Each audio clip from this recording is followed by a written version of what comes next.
I'm Brandon from My Seminary Life, and this is why I think you should not go to seminary. But before we start this shocking tell-all video essay, please, if you haven't yet already, subscribe and enable notifications to always on so you never miss a new video upload. So I'm going to level with you all for a moment. Over 2 years ago now, when I first started my seminary life, I was completely unaware of how many Christians are so anti-seminary. I was honestly very naive to the fact that there is a lot of anti-seminary Christians out there. Since starting the show, I have become very aware of the fact that there are many anti-seminary Christians out there. And over the past 2 years, I have listened and I have reflected. If you listen to My Seminary Life, you know that. I have reflected on the criticisms. I've reflected on my own experience with seminary. And I'm here today to talk about the reasons why I think you should not go to seminary. I recently saw a conversation on Facebook about seminary and Bible college. Shout out to Brother Matthew Ministries. This was a discussion in his world, not on any of my social media posts. And a comment that stood out to me in this thread was this one person said that he finds it interesting how many people have such strong anti-seminary opinions, even though they've never set foot on a seminary campus. Well, here I am. I've gone to seminary. I've lived it out myself. And this is why I think 5 reasons why you should not go to seminary. Now, in the next video, I am going to still talk about why I think you should consider going to seminary. I will talk about some reasons why I think you should at least consider it, but I wanted to start here with the should not, because I wanted to give an honest reflection of some of my own criticisms and some of the criticisms I've heard that are very valid and legitimate.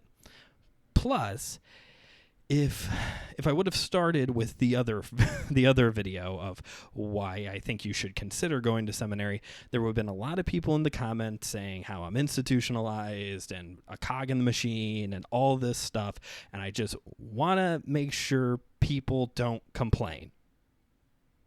They'll still complain.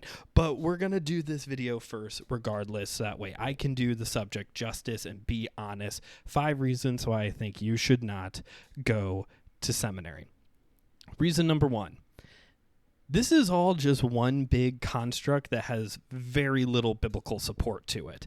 You will not find Paul saying to Timothy when you are finding someone to shepherd a flock, make sure that that person has a bachelor's degree, an MDiv, a doctorate of ministry, and 5 years experience, has successfully led a youth group ministry. Like, you're not going to find those criterias anywhere in Scripture.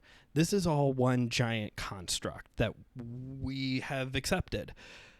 Shout out to another content creator, Joe Day. I saw him in a discussion once on seminary, and I think he raised a really good point that probably what more than likely was supposed to happen was that as believers we're discipling one another, and as people started to rise up who clearly were showing gifting towards shepherding, that they were to then be discipled towards that end, be ordained, be commissioned, and sent off to start their own congregations.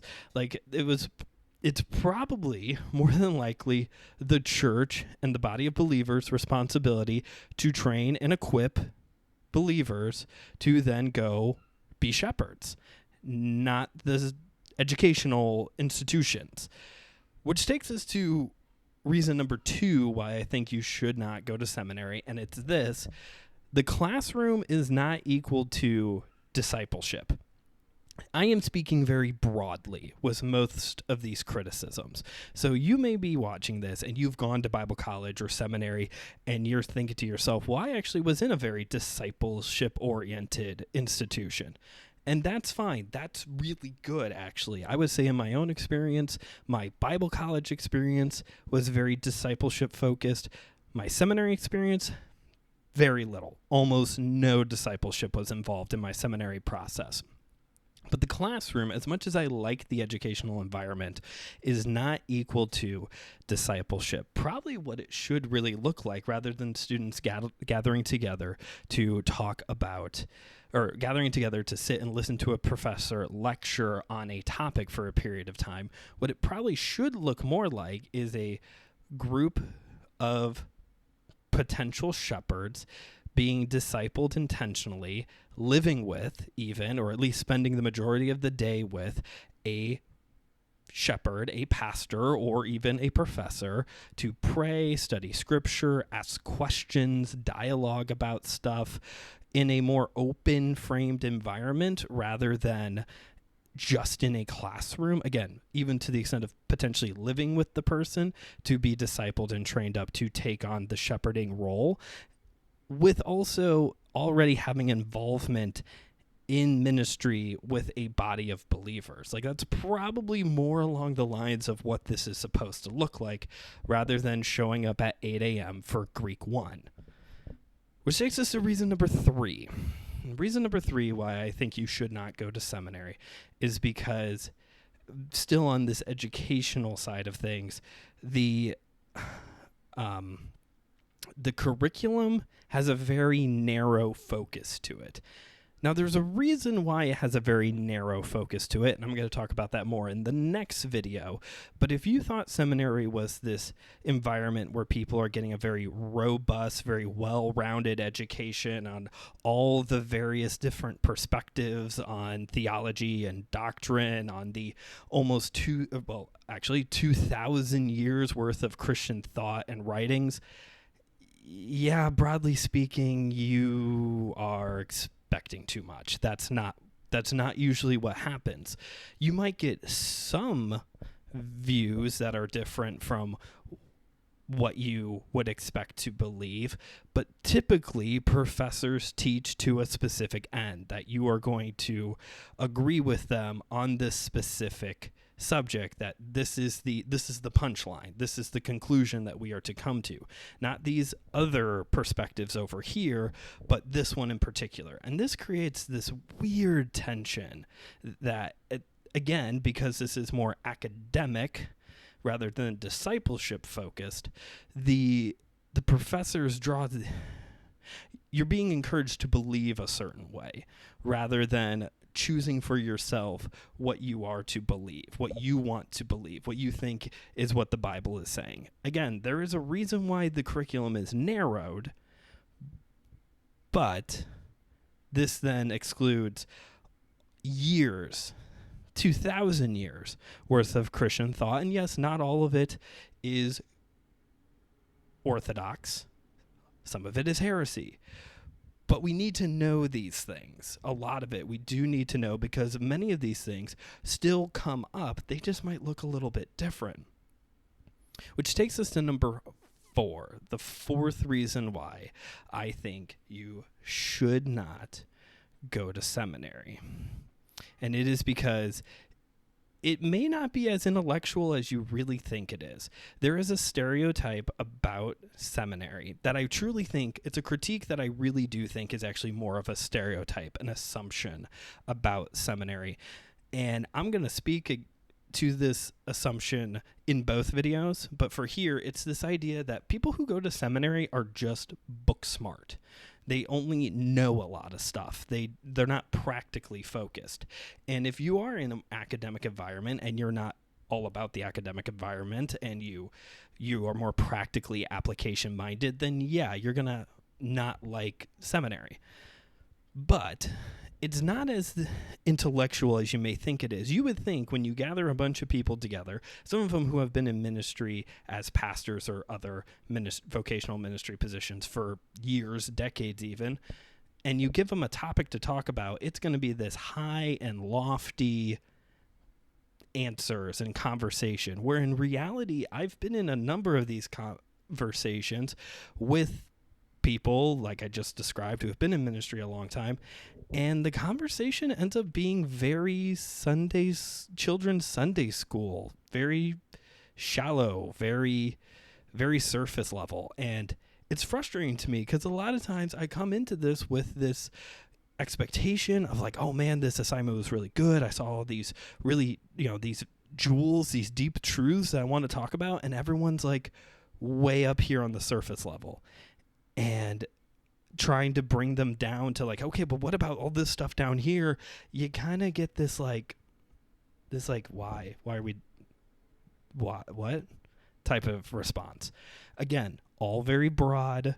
This doesn't describe every seminary. You're going to find exceptions. These are the things I've seen.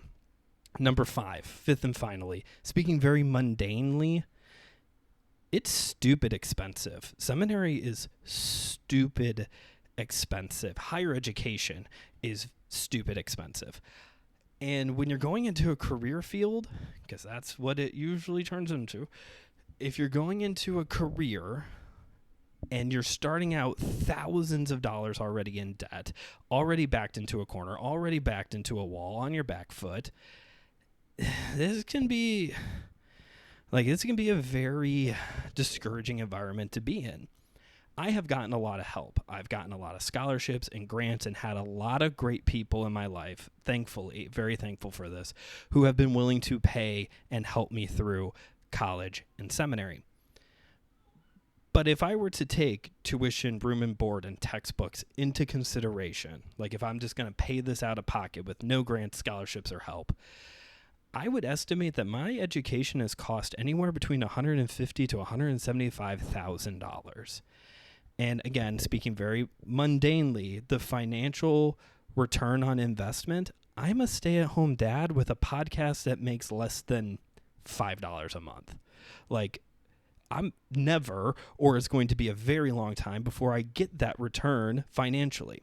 Now, spiritual return on investment, that's a different story. We'll talk more about that in the next video. So of those 5 reasons, I would summarize it like this. You should not go to some seminary because it's unbiblical, kind of boring, and really expensive, which if you were told to go to a movie that was unbiblical, kind of boring and pretty expensive, you probably wouldn't go. Again, next video, I'm going to talk about a few reasons why I think you should still consider it. There are still some advantages. I don't think that my seminary experience was absolutely wasted, for sure. If you want to get ahead of things a little bit, back in March for the 2-year anniversary special of the podcast, I released an episode wrestling with the question, is seminary worth it? So you can hear some of my thoughts there as well, both negative and positive. But that's what I have to say for this video. Again, if you haven't yet already, subscribe to the show. New episodes of the podcast drop every Saturday morning, and I have left quite the powder keg here for the comment section, so be nice to each other. And how about this? If you want, drop in the comments and let me know what was maybe your least favorite class from college and seminary, for those of you who have gone and maybe feel a little bit like me. If you listen to the show, you know my feelings about ministry administration, but it might surprise you to know that my least favorite class in college was actually a class I took on the book of Romans. Maybe I'll tell that story in another video. But thanks for watching this video. This is Brandon signing off, reminding you as always that theology is for everyone, so keep on studying.